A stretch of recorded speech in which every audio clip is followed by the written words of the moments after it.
In today's video, I'm going to teach you how to generate a Google Gemini API key. If you're getting started with Gemini and want a secure way for your apps to talk to Google's models, an API key is what you need.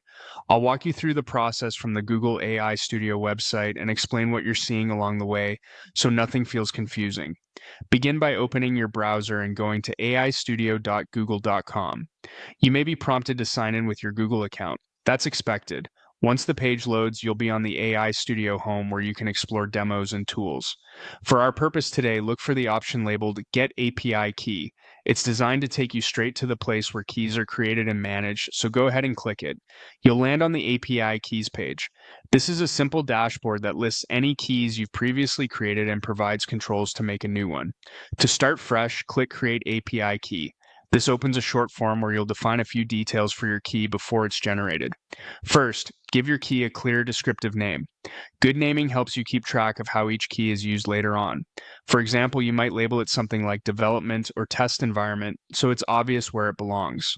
Avoid including personal or sensitive information in the name. It's just a label to help you stay organized.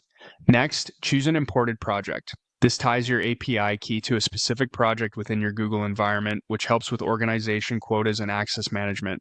If you see multiple options, pick the one that matches the app or workflow where you plan to use Gemini.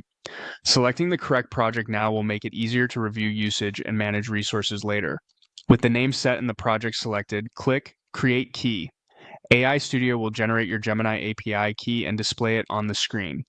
Treat this key like a password. Keep it private, don't share it publicly, and avoid placing it directly in client-side code or public repositories.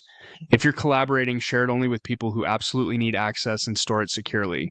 That's all there is to it.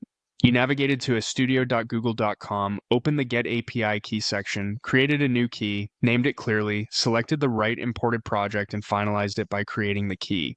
With that done, you're ready to integrate Gemini into your applications confidently and securely. Thanks for watching, and happy building.